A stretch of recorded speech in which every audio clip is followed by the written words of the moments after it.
This is a presentation of the Sports Source Digital Network, presented by Hearthside Bank.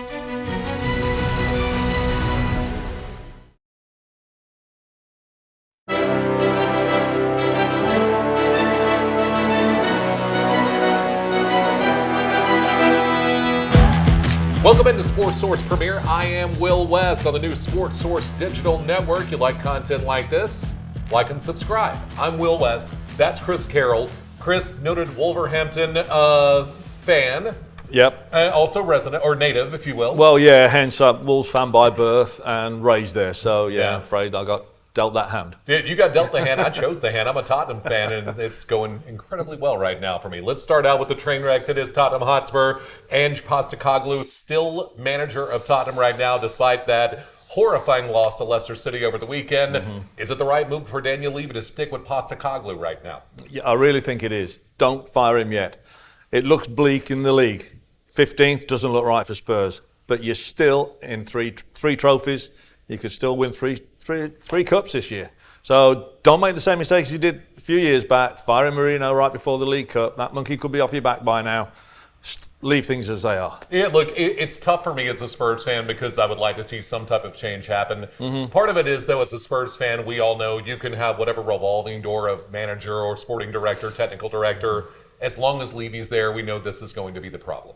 Levy is the disease. Everything else is the symptom to the disease. However, even though there are 11, 12 first-team players who have missed time this year, you still have more talent than Leicester City right now, and you should not lose to Leicester City at home. You still have more talent than Everton. You shouldn't be losing to Everton the way that you lost to Everton a couple of weeks ago. So my problem is, I think it can be both that Postecoglou is a problem, and he's not getting the job done, and this isn't good enough, but also whoever they replace him with also isn't going to get the job done. It is not going to be good enough for him either because Daniel Levy is still there. Let's start with Postecoglou. What are you seeing right now, Chris, on the pitch that makes you think, man, he's making mistakes, and where can it be fixed in your opinion? You know, yes, he's struggling with injuries, but so is every other team. You speak to every other team in the league, they'll say the same thing, and they are. It's a strange thing that he's doing with the defence. Like Gray, young Gray is an example, where you're playing him at centre-back or in the defence and he's a midfield. You buy him as a midfield player, plus he's a young lad. He should be finding his feet amongst seasoned veterans, quite frankly, seasoned professionals. But he's been given a huge role at the back there that's tough. The silver lining for Postecoglou and Spurs is that he got Romero and Van der Ven coming back soon, where he won't have to do that, free Gray up into the midfield. That's just one example of one part of the field, and I think that's being replicated all over the field. So it looks disjointed at the moment. Having said that, you've got a forward line of Kulusevski, Richarlison or Solanke, one of the two, and Son. That's not a bad forward line. I think most teams would take that most in the league. So it's not your forward. It's just the way things aren't gelling right now. And my concern as a Spurs fan, and where my personal beef is as a Spurs fan, is that they seem to have no strategy whatsoever in the attacking third. I don't know what the plan is. I don't know what tactics you're going with. It looks like they're just having to go like guys out of Lakeshore Park that it's near us whenever they're playing a pickup game. Yeah. And in the back, it's a train wreck. I mean, and I understand. I don't think they had the most talent in the back to begin with, but also the talent they do have now. They just make stupid grade school mistakes, it seems like. And when I see it from a player or two, I can say, well, an injury just caused that, or you have a 17 and an 18-year-old on the field right now. I can look past those things. The problem is when I'm seeing 11 guys that are all making these same type of boneheaded mistakes. The second goal that they conceded against Leicester City is the type of thing you wouldn't have allowed one of your youth teams to be able to do, right? Yeah, you're right. And I think that's where you can start pointing the finger at Postecoglou, where he's adamant he's not going to change how he's going to play. But he's got players who perhaps cannot play that way. And so because they can't play that way, they're failing.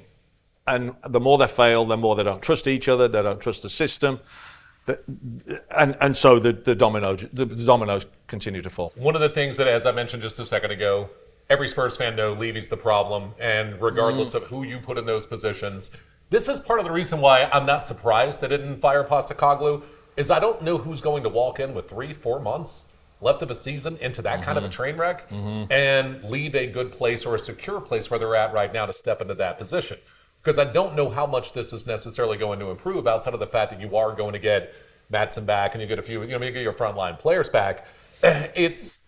But I don't know who you would go hire. I honestly think if they had a candidate to hire, they would have made a move on Postecoglou. I don't think that they're just not pulling the trigger because of the potential cups they could win. Because as a Spurs fan, again, we have not had English soccer in the United States to be able to watch. And then since the Spurs have not won silver since that time. Right. So it's over and over again, team after team wins some type of cup somewhere. We don't. So I don't think it has anything to do with a chance to win silver as much as who's leaving where they currently are, especially with an expanded European leagues and European competitions right now. I just don't know who's leaving where they are right now to go walk into this Spurs job for 3 or 4 months. Right. And especially when you see the fact that they're not buying on players during this January transfer window. At the time of this taping, we have 4 days left in January. They're not going to buy anyone. As a Spurs fan, I know this. I'm reading the same thing everyone else is. Oh, well, they're in on Grealish. Well, that's great. You're going to spend £100 million on Grealish, and he's not going to do anything for you. Maybe he plays, maybe he doesn't. But I know they are going to pull the trigger on bringing him in. They're not going to do anything to give Postecoglou help. And to me, if you're going to keep him, he has to have some sort of backing from ownership, and he's not going to get that with Daniel Levy. It just isn't going to happen.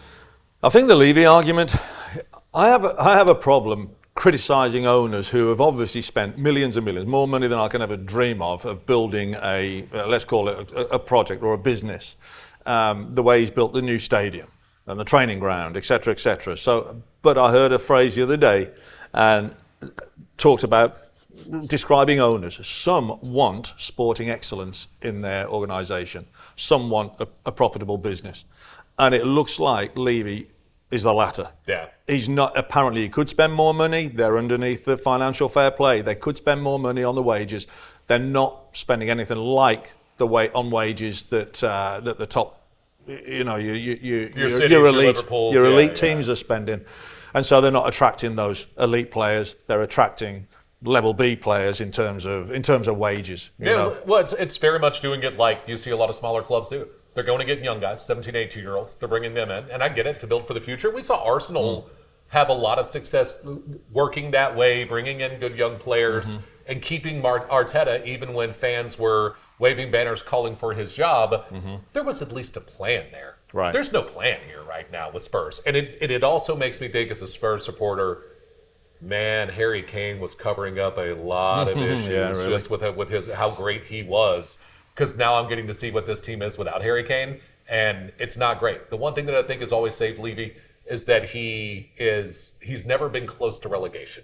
Right? You've always finished top half the table. You've always finished in some sort of contention for Europe. And while I get impatient as a Spurs fan and I want silver, this is the first time that he's 15th. He's 7 points clear of Wolves right now.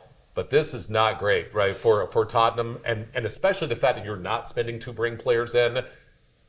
The concern that I have is that this is completely okay, that it's what you said. He's bringing in a profit and everything's okay with him as long as they stay up. Right. And that's the last thing I think you want to see, is just someone happy to bring a profit and be happy staying up. I think maybe there's a little bit of a hope on the Tottenham side that you get so close to relegation that finally some type of move is made and someone else steps in. That's what the fans are hoping for at this point. Well, that or improvement, one or the other. I mean, going for him is that, fortunately for Spurs, in terms of relegation, you got 3 or 4 teams below you, and it doesn't look like Spurs are going to get relegated. And I know the fans don't want that, but you want to get close enough where alarm bells are ringing. But you mentioned recruitment, and I think that there should be 2 columns. You should be buying players for the future, and you should be buying seasoned pros who are going to do a great job at the peak of their powers right now.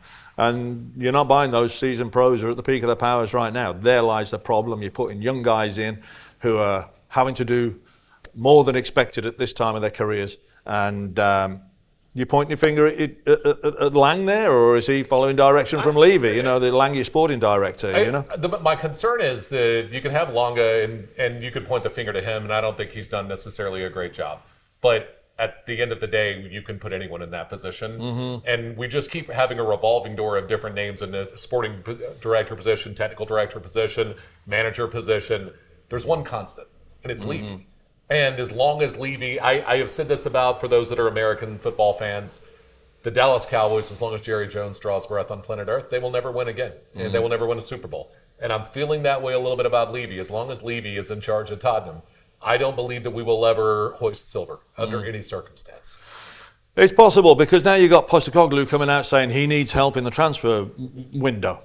Well, he knows where Levy's office is. Surely that door's open to him any time he wants to. The amount that Levy's involved, the hands-on that he's always involved. He's always at every game. He's there. If he doesn't go and speak to him every day, surely he does. He knows the answer to that question already. So now he's blowing it. He's blowing his future. I don't know on that one. From distressing large clubs to a smallish club that's been an incredible surprise this year, Nottingham Forest. What are you seeing, Chris, from Nottingham Forest at the time of this recording? They're sitting fourth on the table right now, still in position for Europe. It's been a fantastic position for both of our clubs. Your Wolves, my Spurs, have had Nuno as a manager before. He is doing an amazing job right now with Forest. He is, and our clubs had different fortunes with him and different experiences with him. I think a big part's down to Nuno. I think when you see him interviewed, he's engaging, he's smiling, he's humble, he's confident. Everybody likes him initially. He's got his share of cards, on the red cards, yellow cards on the sideline, so he's not all Mr. Nice. But I think his personality is engaging, and I could see it, and I could see players wanting to play for him and liking the environment. And I think he created at Wolves a fantastic environment. He endeared himself to the team and the town as a city as itself, and it was the best soccer that I'd seen Wolves play for years and years and years, decades probably. Now he goes to Spurs and it doesn't work out. Fired after 4 months and 8th, I think, in the table, So he brought Wolves up into the Premier League, Europe as well, and then I think because he wasn't getting the backing, then that's when he decided to go, and it was during COVID and all that kind of thing. So I think he's got the personality to endear himself to the players. He's made, and again, any Premier League, any pro soccer player is a great soccer player. They're good players, but he's made the most of your average, let's say, pros blend into a team, and there's no superstars in there. They're all bought into the system. They're confident. They trust each other. Hence, you're getting this success. It's interesting. Forest is doing something I think a lot of smaller clubs, maybe they are doing this, but it seems like, and I don't hear about it as much, but Forest has been very vocal in what they're doing and building towards a plan. And they're doing things the way that we used to see smaller clubs do, where they would say, okay, we're not going to hold on to the ball. Forest only has the ball 39% of matches right now, which is incredible, lowest in the league. But what they do is they counterattack incredibly well. And they don't just go bring on a cheap good player or a cheap aging veteran or a cheap younger guy that one day they can sell off. What they've done is recruit players to what they want to do with their system.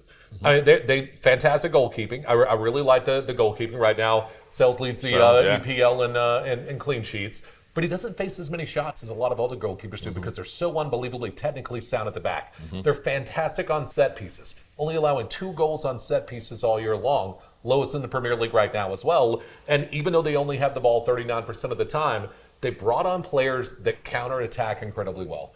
I don't know that there's anything special about the tactics we're seeing right now with Nottingham Forest, but they execute those tactics well. They brought in players that seem to fit exactly the system that they're looking to use.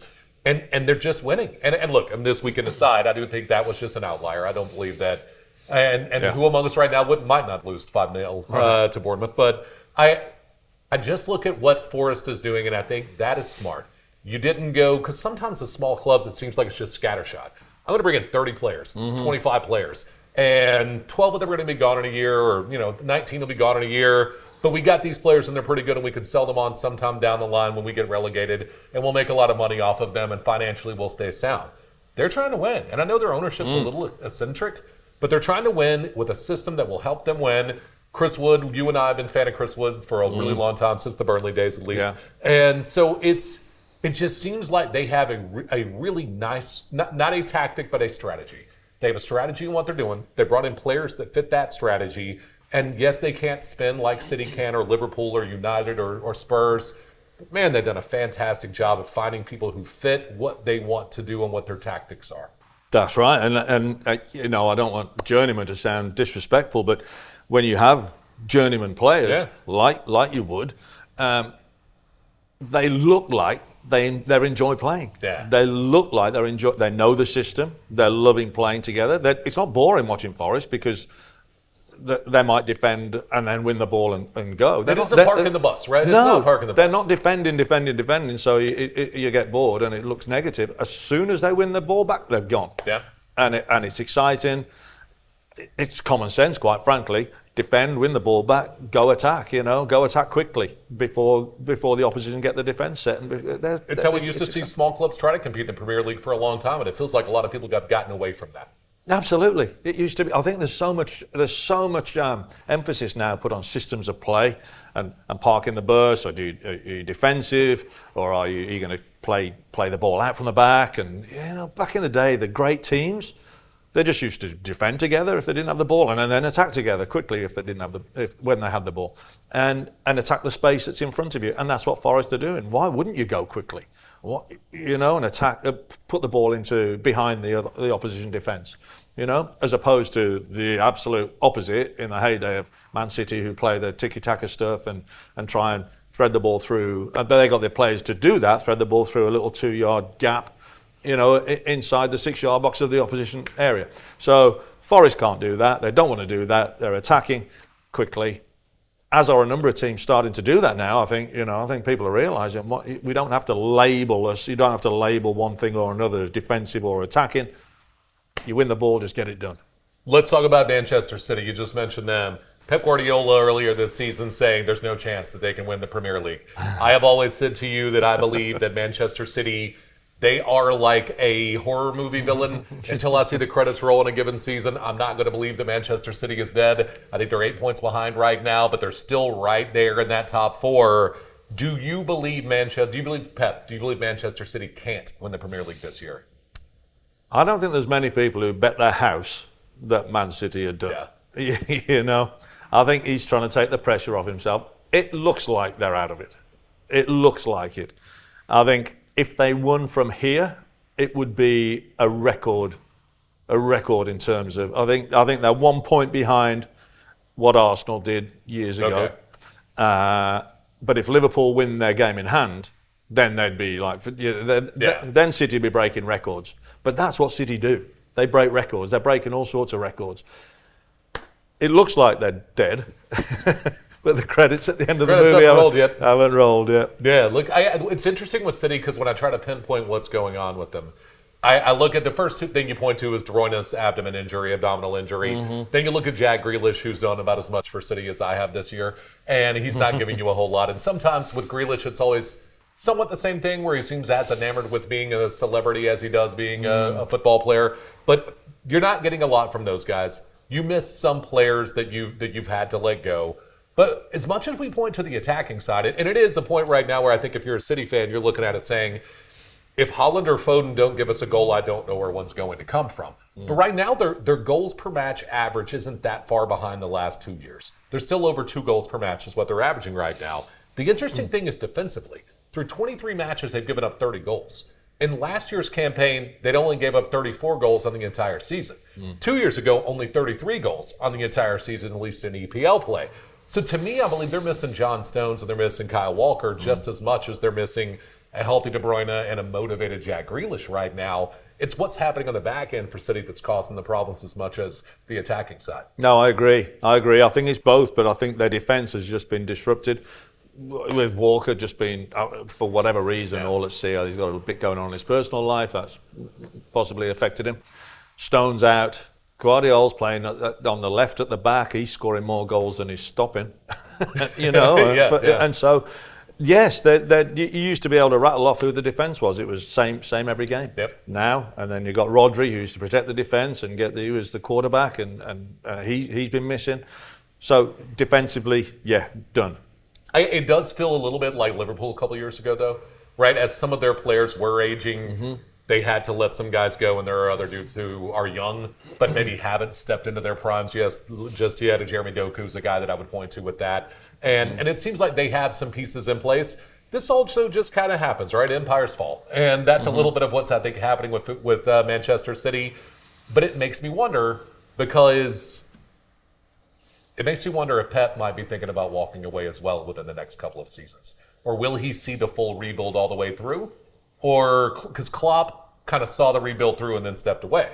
Will they rebuild? Will they reload? And will Pep walk away? And during the rebuild, before you start a new generation of players, will Pep want to be around for that? And I don't know what the answer necessarily is, because at this point, what else is there to challenge him? What other hills are there to climb for Pep Guardiola?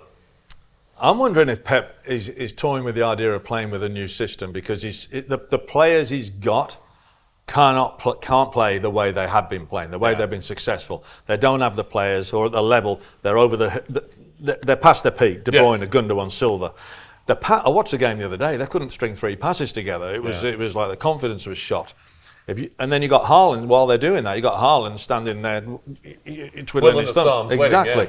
Waiting, You think of Haaland's highlight reel. You got a guy who you picture running from the halfway line with the ball, throwing off a couple of defenders and belting the ball in the back of the net. That's his strength, running behind a defence, running onto a ball. The other day against Chelsea, there were 2 occasions. One went from the goalkeeper, route 1, as we call it, and he took on the goal. He went from the halfway line, pulled it inside the defender, knocked it past the keeper. Second time, he knocked it on for Foden into the space that was virtually the whole attacking half. That's his strength. That's Haaland's strength. His strength isn't tiki-taka soccer. You got a guy like that, use him like that. I think if City start going longer, using him, that might suit Grealish more. He loves running into space. He does. Flowing into space, taking people on one-on-one. I think if you could get those 2 going and play a little bit Forest-like, let's put a label on it if you like, just regular, quick soccer rather than possession-based and looking pretty all the time. Because quite honestly, it looked like they couldn't do that any longer. All right, match of the week, upset of the week, and target man. We'll do this every single week on Sports Source Premier. First, though, remember, if you agree or disagree with whatever we're saying, a couple of things we want to hear from you in the comments. Number 1, Ange Postecoglou, is the time for him to go. Are you surprised he's still with Spurs? 2, City. Do you believe City's actually dead? Because, again, they're a horror movie villain, and until I see the credits roll on the finale of this season, I will not believe that City is dead, because Pep Guardiola is Michael Myers. When we start with our match of the week, Chris, match of the week for you this week. Well, I've gone with a bit of an obvious one. I've got Arsenal City on Sunday. Top of the league. This will identify are Man City still in it. Yeah. They'll squeeze that gap a little bit, at least between them and Arsenal. Are Arsenal tough now? Are they big boys now still? And are they going to really keep pushing Liverpool? Or are they going to drop off the cliff like they've done in the past? Yeah. So big game. Arsenal City is the match of the week for me. I'll take Brentford against Spurs. Part of that's maybe the masochist in me. I want to see if Postecoglou having the extra week, that maybe it's like having an extra life in a video game. Somehow he got a one-up, and so he's still playing, he's still alive. Let's see if they can do anything to change those tactics, because those last 2 matches, the Everton and Leicester City match, I have no hope, but it's the hope that kills you, as some say, and I just want to see if we have anything for Brentford whatsoever this weekend. Your upset pick of the week. I've gone with Bournemouth against Liverpool. I got Bournemouth upsetting Liverpool. They're on a run, unbeaten in the Premier League, 11 games unbeaten, Bournemouth now. Let's see if Liverpool can cope with that pressure. Let's see how Liverpool are good at coping with pressure, because it's coming on them now. It is, yeah, and Bournemouth's absolutely on fire right now. They're flying, scoring goals left and right. They've beat, they put 5 past Forest last time, 4 away at Newcastle the game before that, and they got 3 guys in Atura, Kluivert, and who's the other guy? Seneo. Yeah, scoring goals, 3 of them. 6, 11 and 7 goals in the Premier League. That's a decent spread between 3 guys, so there's threats all over the field for them. So I could see them upsetting Liverpool. I will take, and I'm not saying this just to juice you up because Chris is a Wolves fan, I will take your Wolves over Villa this weekend. Part of it is I think Wolves are due to score some goals the last couple matches. They have not been there, but they've had opportunities. They're getting shots. They're just not falling. If you can get a few more of those on target, I feel pretty good about your opportunity to be able to knock off Villa. There's also just this thing with Wolves that I've watched since I've known you, and I've kind of paid attention to Wolves matches. When the second Wolves fall into relegation territory, the Wolves win. And they do something to pull themselves out. So I could see at least a point coming from that, but I think maybe even 3 points this week. and get yourself right back out of relegation territory. I think that can happen for Wolves. Well, sorry for the nervous laugh when you said that about Wolves getting a point at something. You know, possibly. One thing about Wolves, they do make chances. They just cannot put the ball in the net at the moment, but the chances are there. So there's hope. And our target man, one player we're targeting to have a big week this week in the EPL. I got Kluivert, Justin Kluivert. He's got 11 goals this season so far. He's the penalty king at the moment. Hat-trick against Wolves, hat-trick of penalties against Wolves. And it's that upset, Bournemouth, Liverpool. So, he's my target man. I'll go with Liam Delap of Ipswich. They're playing Southampton this weekend. Who among us hasn't put a goal in against Southampton over the last couple of weeks? Southampton has actually conceded at least 2 goals in every match since Boxing Day. So it just seems like Ipswich, while they haven't put a lot of goals up, and it's been a while since Delap has scored, man, it seems like this is the week with the way Southampton's playing at the back. They are struggling right now. I also really like Delap. I think that that's a guy that I would like to see England. You're wearing the 3 Lions right now, and I'm wearing the Walsall shirt, if you will. But that's a guy that I could see maybe an heir apparent to Harry Kane, or maybe a stopgap between Harry Kane and whoever the next generational number 9 is for England. The thing I like about him is he is a pain in the backside. I mean, he seems to take up 2-3 players every time they're in the attacking third, just because of what an unbelievable physical annoyance he is. And he's kind of a red card waiting to happen. Someone's going to do something cheap because he gets under their skin. And I think this might be a week that he has a really nice match against Southampton. Yeah, he's a dream to have in your team. We call him old-fashioned centre forwards. They shouldn't be called old-fashioned centre forwards. They're great centre forwards. They should just be called centre forwards. Absolutely, and they play in a certain way.